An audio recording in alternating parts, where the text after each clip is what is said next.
Live from Surprise in Arizona. Hope you're having a super fantastic sparkling day. Welcome to Before the Dirt Nap podcast number 2008. That was a very interesting year. Lots of ups and downs, thrown for curveballs. But tonight we're here with a Zephy update. I realized I hadn't updated you guys on Zephy and how she's doing with her seizures and everything else. So I figured tonight would be a good time to do that. And I also apologize for being on half an hour late. I had a Zoom call with a friend and we kind of got sidetracked in time. Yes, you stay in the room, Zephy. You'll find out why in a minute. So, Zephy update. So, last we talked, she'd been having the seizures and things like that. And when was the last time we talked? I think it was December. Let's see, Zephy update. We updated you on the 27th. Yeah. I'm trying to remember if she was on the steroids then or not. So we did take her back to the vet because she was having the seizures and everything else, and then she got put on the steroids. And I just did a refill on her steroids because day 30 was on Sunday. Steroids have made a huge difference in her energy levels, in her food intake, in her water intake. She is drinking almost 64 ounces of water a day. That little buddy, yes. Let's see, she has released 5 pounds of body weight, which is awesome because she was a little on the heavy side. Now she's almost back to the ideal weight for her. Although the vet wasn't concerned if it was under 50 pounds, she was fine. Zephy's now sitting at 42.6 pounds, which is down just over 5 pounds from when she last had her weigh-in, official weigh-in, about a month ago when she went to go when she was put onto the steroids. We haven't had any seizures since she's been on steroids. We gave her a steroid the Friday night. Saturday morning, my old Zephy was back. She was zooming around the house, which concerned me because I've been told even though she's on steroids and she'll have a lot of energy, please keep her quiet. Yeah, that doesn't work with her. We're still doing our short walks. We're out for like 10 minutes each time, doing just a brief walk. I tell her I tell her how long the walk's going to be before we go. So I says, you've got to pee and poop before we come back in. She is starting to go a lot more in the backyard too. We're actually doing almost 3 walks a day. So she gets her morning walk, her evening walk. And if time and weather allows, we do afternoon walks as well. One in the around lunchtime before I go on to the chat in the afternoon. But basically she has been drinking a lot of water. The steroids do have another side effect with her stomach. So she's been having to eat a lot of pumpkin and quinoa. Most people do pumpkin and white rice. I do pumpkin and quinoa. I do not eat white rice, so I don't bring it into the house. So she gets quinoa, which is perfectly fine because it's got protein in it. And so she gets pumpkin and quinoa, and we completely took her off the dog food at one point and just gave her pumpkin and quinoa. But she'd started having issues before she went on the steroids. It started when we opened the new bag of dog food, which is the same brand and I want to say model, but it's not the right thing. It's the same one that she had been weaned onto from her old dog food. It's with the Royal Canin brand, which is the one that they use down in New Zealand in quarantine. And so we had the medium-sized dog food for medium-sized dogs. Usually Royal Canin has it by breed, but because she's a mixed breed, we went with the medium-sized dog food for medium-sized dogs, and she'd done fine on that. It was when we opened the second bag that we started having issues, and by which stage she was already 100% onto that food anyway. And so she started having stomach issues with that, and so I was keeping an eye on it. It wasn't too bad, but as soon as she went on the steroids, it got bad. So she's had a lot of days over the last month eating a lot of quinoa and pumpkin with a little chicken bone broth mixed in there as well. Just add a little flavor and seasoning to it. And then that helps things. But as soon as we put her back onto that medium dog food, she started having major issues again. And I was just like, okay, either the food's bad or there's something in there that is triggering this issue with her. So we took her off that again completely, back on the pumpkin and the quinoa with a little bit of chicken broth thrown in there. And what do we do next? Oh, and then we went and got the Royal Canin Digestive dog food, which is meant to help support the stomach. And she was at the vet yesterday getting her vaccinations updated, because January every year she's due for vaccinations. And so we were there getting that updated. And this was crazy. So I had called the office and said, look, she needs to have vaccines updated. Then the closest in-office appointment that they had wasn't until like the 2nd or 3rd week in February. And I says, they need to get done this month. They're like, okay, well, you'll have to drop her off. And that means dropping her off and picking her up. And, when she's ready, they call me and I go pick her up. And I said, the problem is that if you can get it done before 12, so like around 11:30, 11:45, call me, then I can come pick her up and get back home before work. I said, if you can't get it done before then I'm not going to be able to pick her up till after 5 o'clock. And so they're like, okay. And so when I went in yesterday to drop her off, and my drop-off time was between 8:15 and 8:30, but I was there by just before 8 o'clock. I'd like to be early. And the girl behind reception comes out and she says, all right, you're doing a drop off. I says, yeah, to get 2 vaccines done. And she looks at me and she goes, what? And I said, well, when I called up, they had no in-office appointments to do having those 2 vaccines. And I said 2 vaccine injections. And it turns out one is actually done through the nasal passages, as a spray up the nose, and the other one's the actual injection. And I'd totally forgotten about the Bordetella gets sprayed up the nose.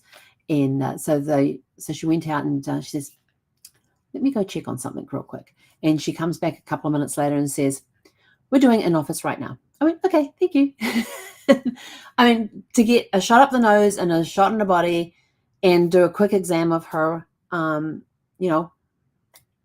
So we got put into an exam room, and they always come in and take her out. And so you got to take off the collar, off her harness and her collar, and they put their little loopy leashes on them and took her out back. Well, my little girl, I could hear, first of all, she refused to go out back because I was still sitting on the seat. So I had to get up and make like I was going to come with her before she would go out the door. So she goes out the door and turns to the right and says, no, this way, Zephy. And so she turns around and follows them back. Doesn't even glance at me as I'm closing the door. And so I'm sitting on the bench there, and then I could hear her whining. And I'm like, so I wanted to go to the window and have a look, but I didn't want her to see me. And so I was like, no, I'll just stay here. And she whined and whined and whined. And obviously they were doing the injection at that time. They were also giving her a physical exam at the time as well. And there was before that we had noticed that she had dropped the weight, which was awesome. And then they came back in and they says, oh, because she's seeing and I told them all the issues going on with her stomach and all that as well. And she's having the specialist appointment next week. And they said, oh, with her going to see the specialist appointment, we usually do a blood glucose level. Now, Zephy's blood glucose was at resting and after fasting was sitting at 63. The low range for dogs is 74 to 100 and something. And when they gave her food, it dropped because her body was producing too much insulin. She was hypoglycemic, and where the body produces too much insulin for the amount of food coming in. And when food was introduced, it would cause the body to create more insulin, which would then drop her blood sugars even lower and cause her to have seizures. And they can get to the point where the seizures can be fatal. So the steroids stop that. And so I said, oh, I'd be interested to know what it is since she's been on the steroids for a month. And it came back at 131. I was like, yes. But to have such a dramatic difference to go from 64 to 131. And so when the vet came in to talk, she was really happy with the numbers. And I said, I'm just hoping that it was some sort of infection that she had in the pancreas that was causing it to produce more insulin. And now with the steroids, it's calmed everything down. And I said, maybe she's got to go into an antibiotic to finish it healing. Maybe she's got to stay on the steroids a little longer to finish it healing. But I'm hoping that what they find is a perfectly normal, healthy pancreas. And the vet was like, so are we. And so we were talking about her issues with the digestive system and all of that. And so they suggested introducing a probiotic as well as putting her on the digestive food and still keeping up with the pumpkin and the quinoa and everything else. And thankfully, the supermarket down the street had cans of pureed pumpkin on sale for 49 cents per can. And when I thought they must be getting close to expiration date, nope, they don't expire for another year. I was like, I like this. So we stocked up on pumpkin. And hopefully we get to use the whole stock before we have to go to New Zealand. If not, it'll get donated to a food bank. It's just that simple. Any foods we have left over that's still in sealed containers and stuff, we're donating the whole lot to food bank. I won't be able to take it into New Zealand. Although I might be able to based on what it is. But if I have any unopened foodstuffs, I'm just going to donate it to a food bank. Rather than frigging around with customs and all that sort of stuff. But yeah, so we got her probiotics arrived today, and she gobbled those things down quick. and based on what she did this morning when we went for a walk, and we gave her the probiotics when they arrived late at 1 o'clock this afternoon, and then took her for a walk this evening, big difference. Big difference. So maybe that's going to work. Oh, and then the reason I told her to stop walking, to stay in the room here, I was on the Zoom with my friend just a little while ago, and I heard this weird noise, and I thought, what on earth is that noise? And so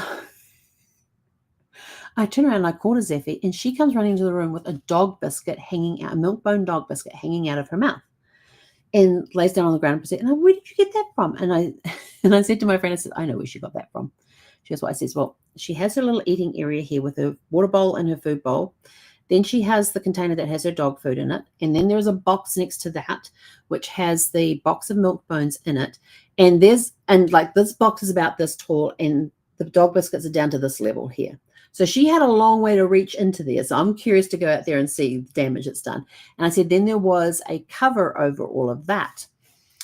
And so she had to remove the cover, somehow get her head to the bottom of that dog box to get the bottom of that box to get a dog biscuit out of there. And then she helped herself. And so after that, every time I saw her heading towards the curtains, I would call her back. And the reason she went to go looking for something was because it was past her dinner time, and I hadn't fed her dinner yet because I'd been on a call with my friend. And so Zephy decided to go and help herself. Yes. I'm waiting for her to figure out how to get because I also have in the pantry, I have a bottom shelf that's dedicated to just her stuff on one side. On one side of the pantry, there's all of her stuff there. And I'm waiting for her to figure out that one of those bags is not actually sealed. It's just folded down. So I'm waiting her to figure out that and seeing if she pulls that off the shelf and figures out how to get into there. So I might get like a bulldog clip or butterfly clip and stick that on there, so it's a little more difficult for her to get in there. But yeah, my dog got sneaky, and so when she came in, I said that's what Gus used to do. And Gus was my dog before Zephy, and Gus was 114 pounds. He was part German Shepherd, part Bernese Mountain Dog, and part something else. We think Great Dane was in there. Chow most definitely was in there because there were some of his expressions that he had that were very Chow there were definitely Chow expressions. There was no other dog that could make that face except a Chow.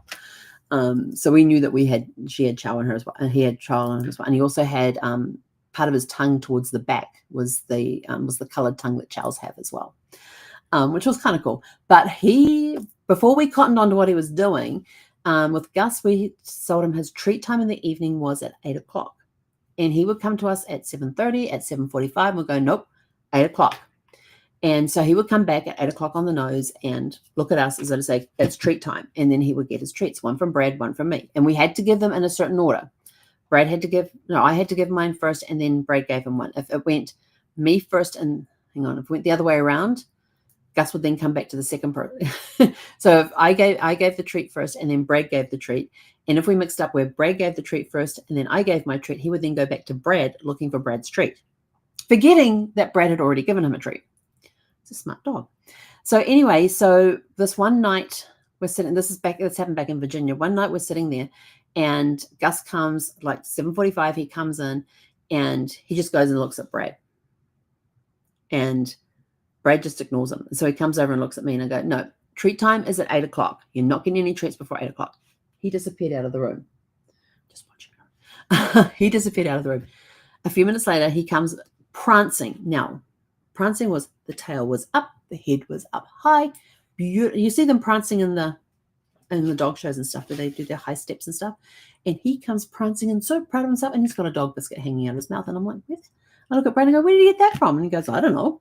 I said, have we given him dog biscuits lately that he's gone and buried somewhere? And he's like, not that I know of. And so Gus proceeded to lay down and eat his dog biscuit. And then he pops back up and looks at us as if to say, where's my treats? And we said, not till 8 o'clock. He disappears again. He comes back in a couple of minutes later. He's got another dog biscuit. Like, where is he getting these dog biscuits from? We later figured out what was happening. Our laundry had the dryer, the washing machine, the tub, and underneath the tub was his box of dog biscuits. The laundry door is always closed, except for if somebody's in there. And so I was in there working at the washing machine. Zephy, come back here. Zeph. We're going to get a drink. I'm keeping an ear out. And so Gus would stand over here and watch me because the dryer was next to the door that went into the breakfast area. Stand here and watch me. And then he would walk around the other side and stand over here and watch me. I was watching this out of the corners of my eyes. And then when he thought I wasn't looking, he would put his head into the dog box, into the biscuit box, pull out a biscuit and take off out of the room and go bury it somewhere till later on. And that's what he was doing. And so as soon as I saw that, I went, Brad, I said, we need to go get a treat container. That's lockable. Zephy?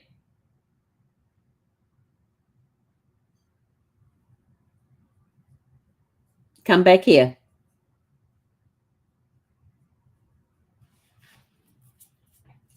Good girl. Get your food in a couple of minutes. So she was in the box. I heard her by the box there. So yeah, she was going after another dog biscuit, which is her nightly treat. She gets one of those every night. I'll have to find something else for you tonight since you've already had that. Yeah, because you won't understand the fact that you've already had a treat, will you? So that's Zephy's update. She's doing really well. She's got a lot more energy, although I have noticed that when she goes to jump up on the bed at night, I usually have the bedside lamp on and it's enough light for her to see, but she doesn't jump up as enthusiastically as she used to. She's had a couple of times when we've been in the garage and before I open the garage door, which would let in plenty of light, where she has missed her mark jumping into the back seat. And so I think the steroids might be playing around somehow with, because it's also an anti-anxiety thing, so it might be slowing her down a little bit, so her reaction times may not be as quick as they used to be. So I have to lift her into the car right now, but she's happy jumping out. But if we're outside where it's bright daylight, she has no problem jumping it. And even in the middle of the night, she'll wake me up. And I've now learned that just because she's sitting next to my side of the bed, she doesn't necessarily want to go out. Because I made the mistake one night of getting up, taking her out to the thing. She should go outside. She stood out on the patio of 2 seconds, does a sniff around, turns around and walks back in and proceeds to go back to the bedroom. And I followed her in and she couldn't see. And then she jumps up on the bed. It was too dark for her to see. So she was letting me know that she needed light to get onto the bed. So now when I turn the light on, I call her to come up on the bed. If she doesn't come up on the bed, then we get up and take her out. So we have this whole routine thing going now. So hopefully next week we see the specialist on Tuesday. So hopefully we'll have something to report that evening, or waiting on test results, whatever it is. So we'll give you guys another update. But you guys are so sweet that you keep asking me, how's Zephy doing? She's doing great. She's been a lot more clingy. She has been a lot more clingy since she's been on the steroids and stuff. I think because of all the seizures and stuff that she was having, she's been more reliant on where am I? Like if I tell her I have to tell her I'm going to the bathroom, but if I take too long, this little head pops around the door in the bathroom and say, "What are you doing?" But yeah, she basically follows me everywhere unless I tell her exactly where I'm going. And like I got a bag of trash and I'm just taking the trash out, and she'll hear the garage door open. And so sometimes she'll come running because the garage door's opening. Are we going somewhere in the car? And sometimes she won't. But overall, she's doing really, really well. And just being nice and quiet and not causing a fuss. She has been digging into her toy boxes lately, though, too. Not sure if she's on a food hunt or what. But and we discovered and we found out yesterday from the vet that she has a broken tooth. So one of her molars at the back has a crack in it. And the vet says it looks like it goes up underneath the gum. So when we next do her dental, we may have to look at extracting that. We'll have a closer look at it and we may end up extracting it. So I was like, how did she break a tooth? And she goes, it looks like it's an old break. And I'm like, oh, okay. I still can't see the crack on the tooth. I had to look. I can't see it. She showed me which tooth it was, and I've had a look at it since then. And I'm like, I don't see the crack. So maybe I have to get my magnifying glass out to have a look at that. But they, of course, just open the gums and have a look in there and all that. And she says, you've got a little bit of tartar buildup. I says, yeah. I said, I brush her teeth. I'm probably not doing the job correctly. I said, that's on me. And she turns around and she says, actually, I have problems brushing my own dog's teeth. So she says, it's not a problem. But yes, yeah, so at the next day, a close look at her tooth and probably have to extract it. So I said, as long as she is healthy and she is able to fly for 13 hours and stay in a crate for at least 15 hours, maybe longer, then that's all I care about right now. I just got to get her healthy enough to travel to New Zealand. And we can get everything done and all that sort of stuff. So that's it from us for now. So that's Zephy's update. Oh, there you are. She's getting sneaky. So now I have to find a place to hide her dog biscuits because I don't have a container to put her dog biscuits in. And yet that box has been there for months. And she's never gone after it till today. Isn't that interesting? She's finally figured out, watching enough, she's figured out what to do. So I'm going to go see what the damage is now. So anyway, go out and have a super fantastic sparkling evening, and we'll catch you guys back here tomorrow evening at 6 p.m. Pacific. And again, thank you everybody for all your thoughts and prayers and for reaching out to checking on Zephy and see how she's doing. Like I said, she's doing great right now. We want to get her off the meds that she's on because you don't want to keep these dogs on this particular steroid for too long. So fingers crossed, prayers that healing energy and all of that come Tuesday, we can either take her off the meds or we finish that cycle out and she's done. But she has it twice a day, so I've got to go give her night medicine now. But go out and have a super fantastic sparkling evening, and we'll catch you guys back here tomorrow evening. Oh, hang on, where did my calendar? I've lost my calendar. I don't think I have anything on. I don't think I have anything on tomorrow evening. We'll be back here at